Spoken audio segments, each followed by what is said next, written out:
Hello guides, it's me Anvitha. അപ്പോൾ ആദ്യമായിട്ടാണ് ഇങ്ങനെയൊക്കെ ലെക്സസ് കാറിലൊക്കെ കയറുന്നത്. വളരെ രസമായിരുന്നു. നമ്മുടെ നാട്ടിലത്തെ പോലെയല്ല, വളരെ മോഡിഫൈഡ് ആയ കാറായിരുന്നു ലെക്സസ്. ആദ്യ നോട്ടത്തിൽ തന്നെ എനിക്ക് കാർ വളരെ ഇഷ്ടപ്പെട്ടായിരുന്നു. അപ്പോൾ നമ്മളിന്ന് പോകുന്നത് എവിടെയാണെന്ന് വെച്ചാൽ അമ്മയുടെ പിറന്നാളായിട്ട് ഒരു സർപ്രൈസ് അച്ഛനും കൊടുക്കാൻ വിചാരിച്ചതാണ്. പക്ഷേ ഇത് നമ്മൾ പോലും അറിയാതെ എങ്ങനെ മാനേജ് ചെയ്തു എന്നാണ് എൻ്റെ ഒരു സംശയം. 2 hours യാച്ച് ജേണി ആയിരുന്നു അച്ഛൻ പ്ലാൻ ചെയ്ത സർപ്രൈസ്. വളരെ രസമായിരുന്നു. അപ്പോൾ ബാക്കി നമുക്ക് വരുന്ന വഴിക്ക് കാണാം അല്ലേ.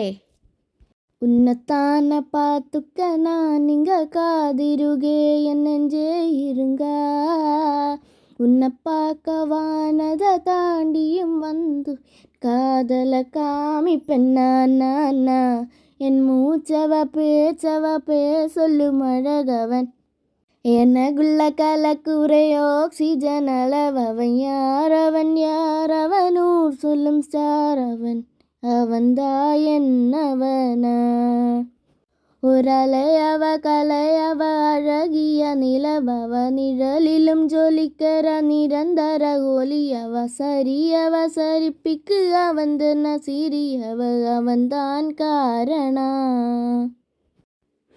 അപ്പോൾ അവിടുത്തെ മെയിൻ ഹൈലൈറ്റാണ് അവിടുത്തെ buildings. So aesthetic and so beautiful. എനിക്ക് ഏറ്റവും ഇഷ്ടപ്പെട്ടത് അവിടുത്തെ ബിൽഡിങ്സിൻ്റെ shapes and the way that the buildings. 2 hour trip എന്ന് പറയുമ്പോൾ വളരെ കുറച്ച് നല്ല സമയമുണ്ട്. എന്നാലും നമുക്കിത് പെട്ടെന്ന് കടന്നു പോയതുപോലെ തോന്നിയിരുന്നു. പിന്നെ എനിക്ക് ഏറ്റവും ഇഷ്ടപ്പെട്ട ഒരു ജേണിയും കൂടിയായിരുന്നു ഈ യാച്ച് ട്രിപ്പ്. എനിക്ക് വളരെ ഇഷ്ടപ്പെട്ടായിരുന്നു. അങ്ങനെ 2 hours നമ്മൾ പല വിധത്തിൽ പല ഷേപ്സ് ഓഫ് ബിൽഡിങ്സ് കണ്ടു. ആൻഡ് ഒരു പ്രത്യേകിച്ച് എടുത്തു പറയേണ്ട ഒരു കാര്യമുണ്ട്, ഇവിടുത്തെ കടൽ വളരെ ക്ലീൻ ആണ്. They are keeping this sea so aesthetic and beautiful and very clean. ഇനി കാണുന്നത് എൻ്റെ അച്ഛൻ്റെയും അമ്മയുടെയും ഫോട്ടോ ആണ്. This is my mommy and daddy. This is Titanic photos. നമ്മുടെ ജാക്കിൻ്റെ കാമുകിയും നിൽക്കുന്നത് പോലെ തന്നെ ഇല്ലേ. അപ്പോൾ താങ്ക് യു.